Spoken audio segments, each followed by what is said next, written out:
Hi, this is Catherine Rosen with Board Game Geek here at SPIEL 2016. I'm sitting here with Mikko Snygg from Lautapelit, and he's here to talk about Honshu. So please, tell me about this game. Honshu is a map building game with trick mechanics.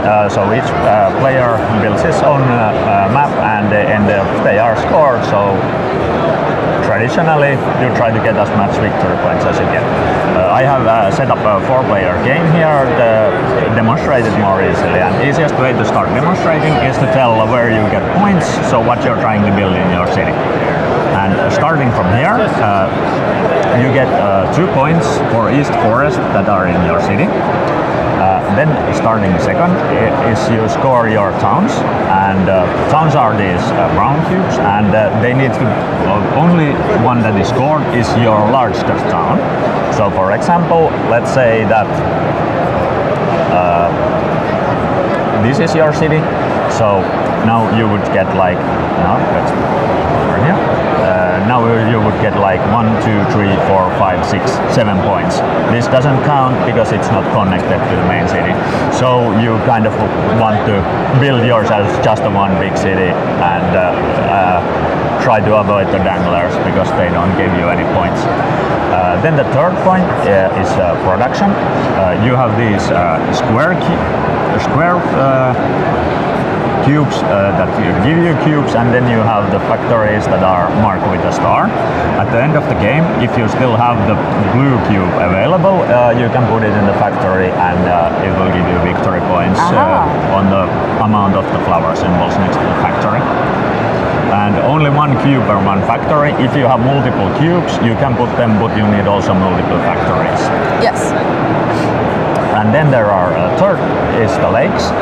So each lake is by itself 0 points, but each lake that is connected to it after that is 3 points. So for example, this combination would be 3 points, this would be 6 points, 9 points, and so on.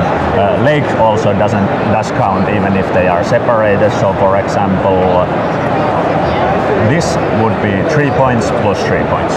And that's it. That's the points. That's all you're going to get, or you're trying to collect in your city. And how you do it is by every player, the start of the turn gets 6 cards. Then by the number order, player 1 plays 1 card, player 2 then sees what the player 1 has played and makes decision depending on that, plays a card, player 3 plays a card, player 4 plays a card. Then the cards are numbered 1 to 60. So this one would go first? No, the biggest one would go first. So then these would be redistributed. So 1 keeps 1, because 2 keeps 2, but this one will be 3 and this will be 4. Then the one with the highest can pick anyone out of the 4 and add it to his city. Then he picks and he will take whatever there is left. And this is also a starting order for the next card.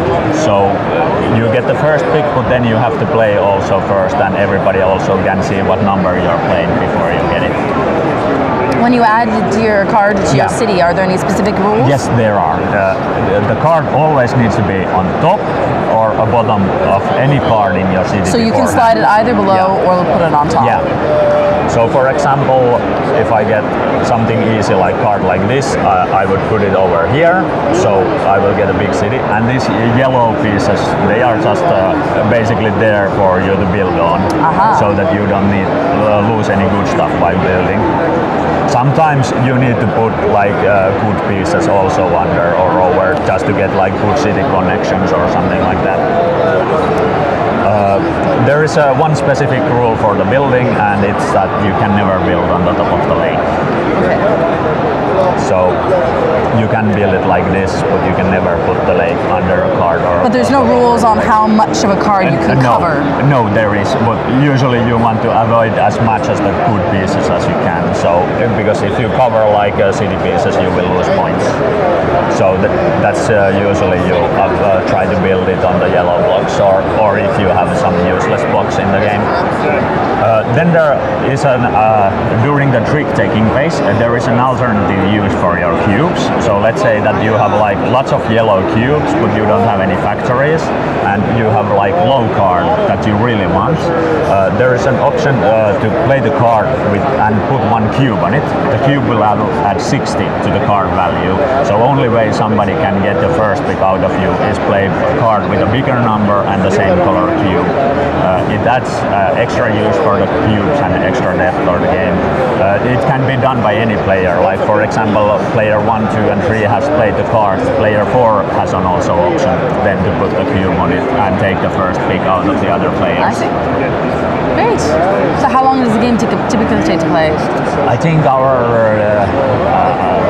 first timers even get it usually around 30 minutes. If you're an experienced player, you will get it usually even faster than. It also depends how long the players like to think.